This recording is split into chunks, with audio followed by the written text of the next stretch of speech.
శాంతి.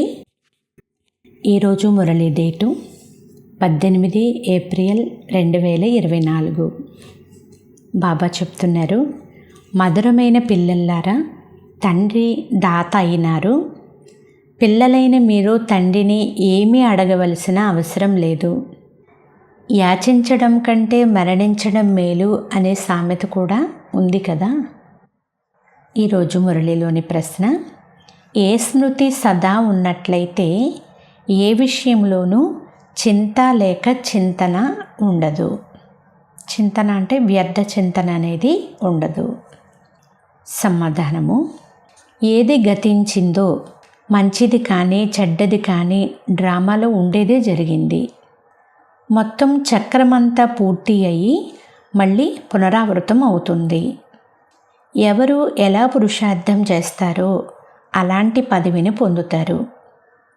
ఈ విషయం స్మృతిలో ఉన్నట్లయితే ఏ విషయంలోనూ చింత లేక వ్యర్థ చింతన అనేది జరగదు.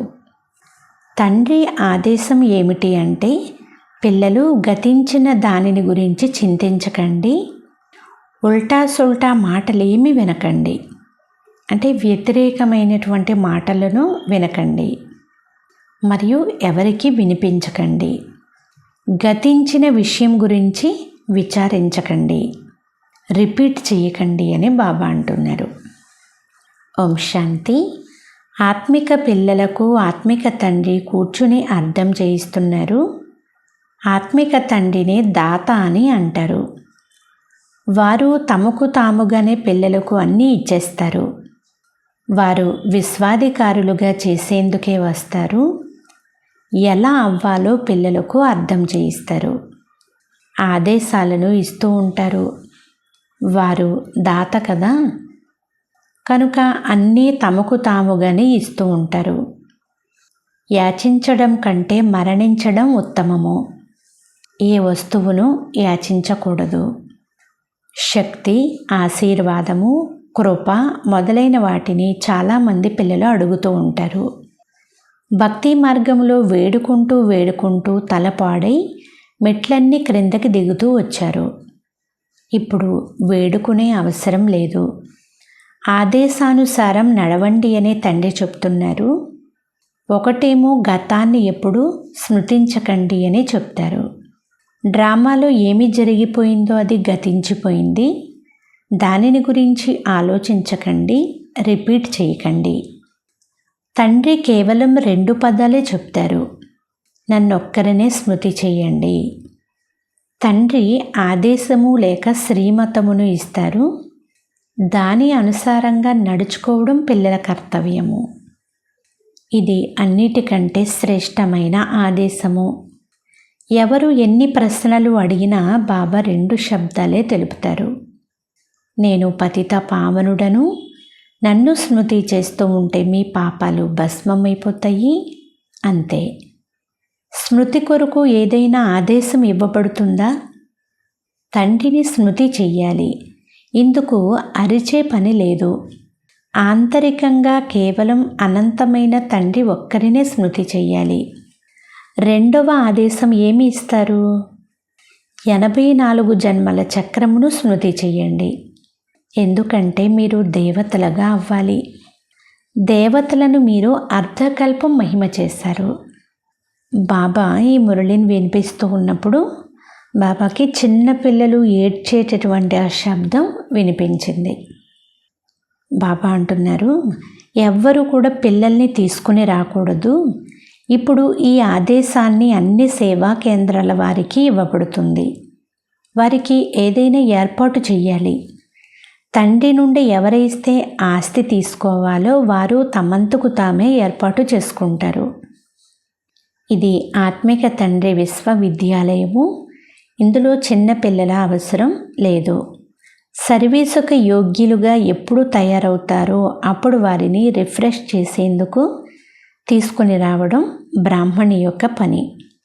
బ్రాహ్మణి అంటే టీచర్ యొక్క పని. ఎంత పెద్ద వ్యక్తి అయినా చిన్నవారైనా ఇది విశ్వవిద్యాలయము. ఇక్కడికి పిల్లలను తీసుకుని వచ్చేవారికి ఇది విశ్వవిద్యాలయమని అర్థమై ఉండదు. ముఖ్యమైన విషయము, ఇది విశ్వవిద్యాలయము.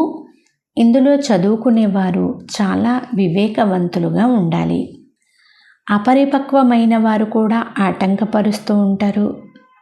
ఎందుకంటే వారు బాబా స్మృతిలో ఉండరు. కనుక బుద్ధి అటు ఇటు భ్రమిస్తూ ఉంటుంది. చాలా నష్టపరుస్తారు. స్మృతిలో ఉండలేరు. చిన్న పిల్లలను తెచ్చినట్లయితే అందులో వారికే నష్టము. ఇది ఈశ్వరీయ విశ్వవిద్యాలయము అని, ఇక్కడ మనుషుల నుండి దేవతలుగా అవ్వవలసి ఉంటుంది అని కొందరికి తెలియదు. భలే గృహస్థి వ్యవహారంలో పిల్లల జతలో ఉండండి. ఇక్కడ కేవలం 1 వారము లేక 3-4 రోజులైనా చాలు అని బాబా చెప్తున్నారు. జ్ఞానమైతే చాలా సహజము. తండ్రిని గుర్తించాలి. అనంతమైన తండ్రిని గుర్తించడం వలన అనంతమైన వారసత్వం లభిస్తుంది. ఎలాంటి వారసత్వము? అనంతమైన సామ్రాజ్యము. ప్రదర్శని మరియు మ్యూజియంలలో సేవ జరగదు అనుకోకండి. లెక్కలేనంతమంది ప్రజలు తయారవుతారు. బ్రాహ్మణ కులము, సూర్యవంశము, చంద్రవంశము, ఈ 3 ఇక్కడే స్థాపన అవుతున్నాయి. అందుకే ఇది చాలా పెద్ద విశ్వవిద్యాలయము. అనంతమైన తండ్రి చదివిస్తున్నారు. ఒక్కసారిగా బుద్ధి పూర్తిగా నిండిపోవాలి. కానీ తండ్రి సాధారణ తనువులో ఉన్నారు. చదువు కూడా సాధారణ రీతిలోనే చదివిస్తారు. కనుక మనుషులకు అది స్ఫరించదు. ఈశ్వరీయ విశ్వవిద్యాలయం ఇలా ఉంటుందా అని అంటారు. నేను పేదల పెన్నిధిని, పేదలనే చదివిస్తాను అని తండ్రి చెప్తున్నారు. ధనవంతులకు చదువుకునే శక్తి ఉండదు. వారి బుద్ధిలో మహళ్ళు, మాడీలే ఉంటాయి. పేదవారే ధనవంతులుగా అవుతారు. ధనవంతులు పేదవారిగా అవుతారు. ఇది నియమము. దానము ఎప్పుడైనా ధనవంతులకు ఇవ్వబడుతుందా? ఇది కూడా అవినాశి జ్ఞానరత్నాల దానము. ధనవంతులు దానం తీసుకోలేరు. వారి బుద్ధిలో కూర్చోదు. వారు వారి హద్దులోని రచన అయిన ధన సంపదల్లోనే చిక్కుకుని ఉంటారు. వారికైతే ఇక్కడ ఇదే స్వర్గంగా ఉంటుంది. వారంటారు, మాకు మరొక స్వర్గం అవసరమే లేదు అని. ఎవరైనా గొప్ప వ్యక్తి మరణిస్తే స్వర్గస్థులయ్యారు అని అంటారు. వారు స్వర్గానికి పోయారని వారంతకు వారే అంటారు. అనగా ఇది తప్పకుండా నరకమే కదా. కానీ ఎంత రాతి బుద్ధి కలవారిగా ఉన్నారు అంటే నరకము అంటే ఏమిటో కూడా అర్థం చేసుకోరు. ఇది మీ అతిపెద్ద విశ్వవిద్యాలయము.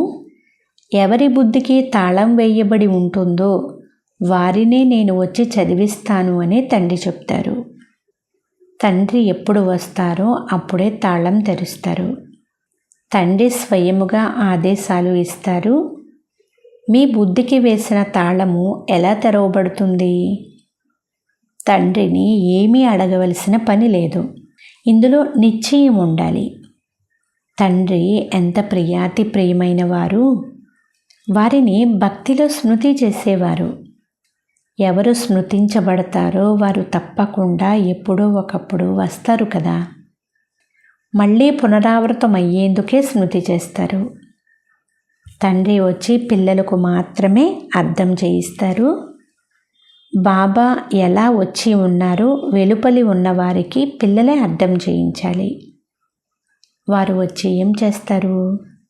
ఏం చెప్తారు? పిల్లల్లారా, ఇప్పుడు మీరంతా పతితులుగా ఉన్నారు. నేనే వచ్చి పావనముగా చేస్తాను అని బాబా అంటున్నారు. పతిత ఆత్మలైన మీరంతా ఇప్పుడు కేవలం పతిత పావనుడైన నన్ను స్మృతి చెయ్యండి.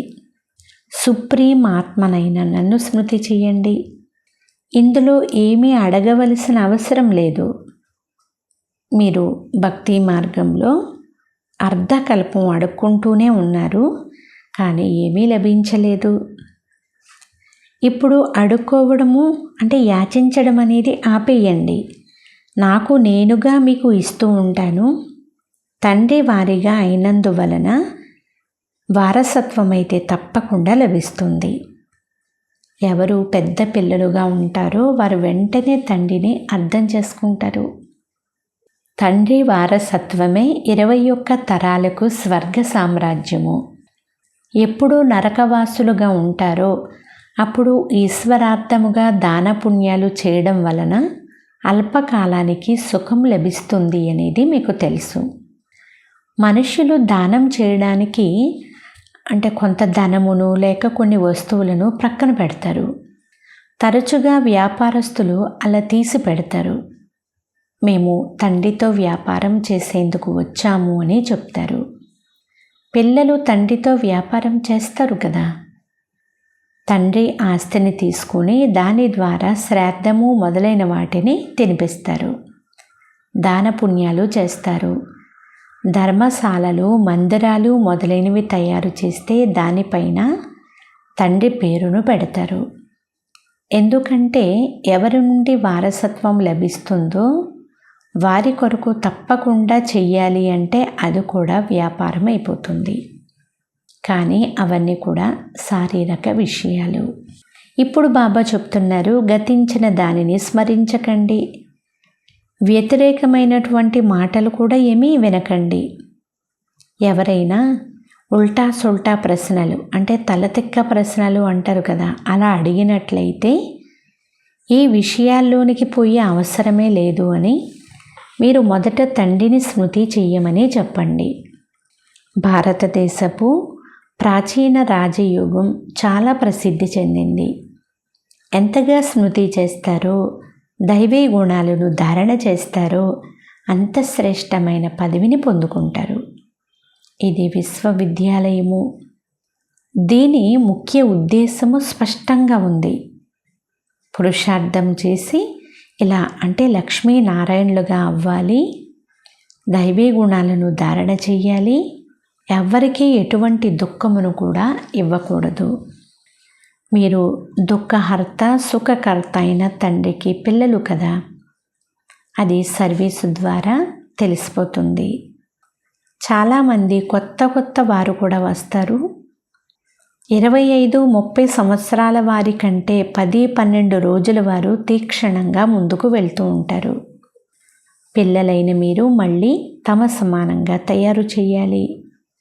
ఎంతవరకు బ్రాహ్మణులుగా అవ్వరో అంతవరకు దేవతలుగా ఎలా అవుతారు?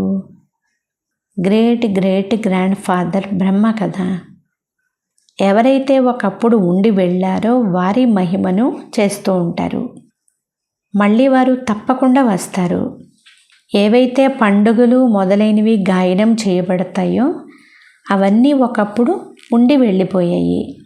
అవి మళ్ళీ జరుగుతాయి. ఈ సమయంలో రక్షాబంధనము మొదలైన అన్ని పండుగలు జరుగుతున్నాయి. వాటన్నిటి రహస్యాన్ని కూడా తండ్రి అర్థం చేయిస్తున్నారు. మీరు తండ్రి పిల్లలైన కారణముగా పావనముగా తప్పకుండా అవ్వాలి. పతిత పావనుడైన తండ్రిని పిలుస్తారు కనుక తండ్రి వచ్చి మార్గమును తెలియచేస్తారు. కల్పకల్పము ఎవరు వారసత్వాన్ని తీసుకున్నారో వారు ఖచ్చితంగా అలాగే నడుస్తూ ఉంటారు. మీరు కూడా సాక్షిగా ఉండి చూస్తారు. వీరు ఎంతవరకు ఉన్నత పదవిని పొందగలరు, వీరి వ్యక్తిత్వము ఎలాంటిది అని బాబ్దాదా కూడా సాక్షిగా ఉండి చూస్తారు. టీచరుకైతే అన్ని విషయాలు తెలుస్తాయి కదా అంటున్నారు బాబా. ఎంతమందిని తన సమానంగా తయారు చేశారు? ఎంత సమయం స్మృతిలో ఉన్నారు? ఇది ఈశ్వరీయ విశ్వవిద్యాలయము అని మొట్టమొదట బుద్ధిలో గుర్తుండాలి. జ్ఞానము కొరకే విశ్వవిద్యాలయం ఉంటుంది. అది హద్దులోని విశ్వవిద్యాలయము, ఇది బేహద్దులోనిది. దుర్గతి నుండి సద్గతి, నరకము నుండి స్వర్గము, ఈ విధంగా తయారు చేసేవారైతే ఒక్క తండ్రి మాత్రమే. తండ్రి దృష్టి అయితే ఆత్మలందరి వైపు వెళ్తుంది. అందరి కళ్యాణము చెయ్యాలి, అందరినీ వాపస్ తీసుకుని వెళ్ళాలి. అందులో పిల్లలనే చదివిస్తారు. ఎవరు నెంబర్ వారీగా ఎవరు ఎలా వచ్చారో వారు మళ్ళీ అలాగే వెళ్తారు. ఈ విషయాలన్నీ మీకు తెలుసు కదా. ఆత్మలందరూ నెంబర్ వారీగా వస్తారు. మీరు కూడా నెంబర్ వారీగా ఎలా వెళ్తారు అనేది అర్థం చేయించబడుతుంది. కల్పం క్రితం ఏది జరిగిందో అదే జరుగుతుంది. మీరు మళ్ళీ ఎలా నూతన ప్రపంచంలోకి వస్తారో కూడా అర్థం చేయించబడుతుంది. ఎవరైతే నెంబర్ వారీగా నూతన ప్రపంచంలోకి వస్తారో వారికి అర్థం చేయించబడుతుంది. పిల్లలైన మీరు తండ్రిని తెలుసుకోవడం వలన మీ ధర్మాన్ని మరియు సర్వధర్మాల వృక్షాన్ని పూర్తిగా తెలుసుకుంటారు. ఇందులో ఏమీ అడగవలసిన అవసరం లేదు. ఆశీర్వాదం కూడా అడగరాదు. బాబా దయ చూపండి, కృప చూపండి అని వ్రాస్తారు. తండ్రి ఏమీ చూపరు. తండ్రి మార్గమును తెలిపేందుకే వచ్చారు. అందరినీ పావనముగా చేయడమే డ్రామాలోని నా పాత్ర. ఎలా కల్పకల్పము పాత్రను అభినయించానో అలాగే అభినయిస్తాను అని బాబా అంటున్నారు. మంచి లేక చెడు ఏదైతే గడిచిపోయిందో అదంతా డ్రామాలో ఉంది. ఏ విషయం గురించి కూడా మీరు చింత చెయ్యరాదు. మనము ముందుకు వెళ్తూ ఉంటాము. ఇది అనంతమైన డ్రామా కదా. పూర్తి చక్రం అంతా సమాప్తమయ్యి మళ్ళీ పునరావృతం అవుతుంది. ఎవరు ఎలాంటి పురుషార్థం చేస్తారో అలాంటి పదవినే కదా పొందుతారు. యాచించే అవసరమైతే లేదు. భక్తి మార్గంలో మీరు అపారముగా వేడుకున్నారు. ధనాన్నంతా సమాప్తి చేసేసారు. ఇదంతా డ్రామాలో తయారై ఉంది. వారు కేవలం అర్థం చేయిస్తారు. అర్ధకల్పం భక్తి చేస్తూ శాస్త్రాలు చదువుతూ ఎంతో ఖర్చు చేశారు. ఇప్పుడు మీరు ఏ ఖర్చు చేయవలసిన అవసరం లేదు. తండ్రి అయితే దాత కదా, దాతకు ఏమీ అవసరం లేదు. వారు వచ్చిందే ఇచ్చేందుకు. మేము శివబాబాకు ఎంత ఇచ్చాము అని అసలు ఎప్పుడూ అనుకోకండి. అరే, శివబాబా నుండి మీకు చాలా చాలా లభిస్తుంది. ఎక్కడికి మీరు తీసుకునేందుకు వచ్చారు కదా. టీచర్ వద్దకు స్టూడెంట్స్ తీసుకునేందుకు వస్తారు. ఆ లౌకిక తండ్రి, టీచరు, గురువు ద్వారా మీరు నష్టమునే పొందుతూ వచ్చారు. కానీ ఇప్పుడు పిల్లలు శ్రీమతాన్ని అనుసరించాలి. అప్పుడే కదా ఉన్నతమైన పదవిని పొందగలుగుతారు. శివబాబా డబల్ శ్రీశ్రీ, మీరు సింగిల్గా ఉన్న శ్రీగా అవుతారు. శ్రీ లక్ష్మి శ్రీ నారాయణ అని అంటారు. శ్రీ లక్ష్మి శ్రీ నారాయణ అనగా వేరువేరు. విష్ణువుకు శ్రీ అని చెప్తారు. ఎందుకంటే ఇరువురు సంయుక్తంగా ఉన్నారు. అయినా ఇరువురిని అలా తయారు చేస్తున్నది ఎవరు? వారు ఒక్కరే కదా, శ్రీ. వేరే శ్రీలు ఎవరు ఉండరు. వర్తమాన సమయంలో శ్రీ లక్ష్మీనారాయణ, శ్రీ సీతారామ అనే పేర్లు కూడా ఉంచుకుంటారు. కనుక పిల్లలు ఇదంతా ధారణ చేసి సంతోషంగా ఉండాలి. వర్తమాన సమయంలో ఆధ్యాత్మిక సమ్మేళనాలు కూడా జరుగుతూ ఉంటాయి. కానీ స్పిరిచువల్ అనే పదాన్ని ఎవరు అర్థం చేసుకోరు. ఆత్మిక జ్ఞానము ఒక్కరు తప్ప వేరెవ్వరూ ఇవ్వలేరు. తండ్రి సర్వాత్మల తండ్రి, వారిని స్పిరిచువల్ అని అంటారు. వేదాంతాన్ని కూడా స్పిరిచువల్ అని అంటారు. ఇది అడవి, అందరూ ఒకరినొకరు దుఃఖాన్ని ఇచ్చుకుంటూ ఉంటారనేది మీకు తెలుసు. అహింసయే పరమ దేవీ దేవతా ధర్మము అని గాయనం చేయబడిందని కూడా మీకు తెలుసు. అక్కడ ఎలాంటి గొడవలు కానీ పోట్లాటలు కానీ ఉండవు. కోపం చేసుకోవడం కూడా హింసయే అవుతుంది. సెమీ హింస అంటే అర్ధహింస అని అనండి, ఏమైనా అనండి, ఇక్కడ పూర్తి అహింసకులుగా అవ్వాలి. మనస వాచ కర్మణ ఏ చెడు విషయాలు కూడా జరగరాదు. కొందరు పోలీసు మొదలైన వాటిలో పనిచేస్తూ ఉంటారు. కనుక అందులో కూడా చాలా యుక్తిగా పని చేయాలి. ఎంత సాధ్యమైతే అంత ప్రీతిగా పని చేయించాలి. బాబాకు సొంత అనుభవం కూడా ఉంది. ప్రీతిగా తన పని చేయించుకుంటారు. అయితే దీనికి చాలా యుక్తి కావాలి.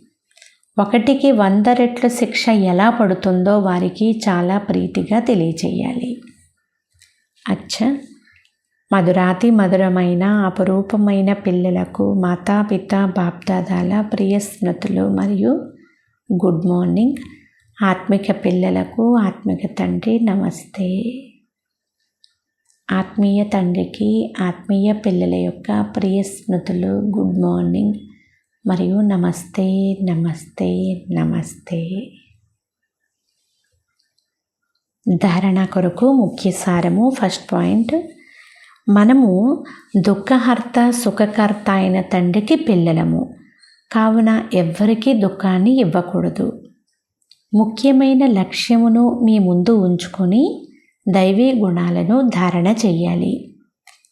తమ సమానముగా తయారు చేసే సేవను చెయ్యాలి. సెకండ్ పాయింట్, డ్రామాలోని ప్రతి పాత్రను తెలుసుకుని గతించిన ఏ విషయం గురించి చింతించకూడదు. మనస వాచ కర్మణ ఎటువంటి చెడు కర్మ కూడా జరగకూడదు. దీనిపైన గమనం ఉంచి డబుల్ అహింసకులుగా అవ్వాలి. ఈరోజు వరదానము, ఒక్క తండ్రినే కంపెనీయన్గా చేసుకునే లేక వారి కంపెనీలోనే ఉండే సంపూర్ణ పవిత్ర ఆత్మ భవ. ఎవరి సంకల్పము మరియు స్వప్నంలో కూడా బ్రహ్మచర్య ధారణ అనేది ఉంటుందో, ఎవరైతే ప్రతి అడుగులోనూ బ్రహ్మా బాబాను ఆచరించేవారిగా ఉంటారో వారే సంపూర్ణ పవిత్ర ఆత్మలు. పవిత్రత అంటే సదా తండ్రిని కంపెనీయన్గా చేసుకోవాలి మరియు తండ్రి కంపెనీలోనే ఉండాలి. సంఘటన యొక్క కంపెనీ, పరివారం యొక్క స్నేహ మర్యాదలు అనేవి వేరే విషయాలు. కానీ తండ్రి కారణంగానే ఈ సంఘటన యొక్క స్నేహం అనే కంపెనీ ఉంది. తండ్రి లేకుంటే పరివారం ఎక్కడి నుండి వస్తుంది? తండ్రి బీజము కావున బీజాన్ని ఎప్పుడూ కూడా మర్చిపోకూడదు. స్లోగన్, ఇతరుల ప్రభావానికి ప్రభావితమయ్యేవారిగా కాదు, జ్ఞానం యొక్క ప్రభావాన్ని ఇతరులపై వేసేవారిగా అవ్వాలి. అచ్చా, ఓం శాంతి.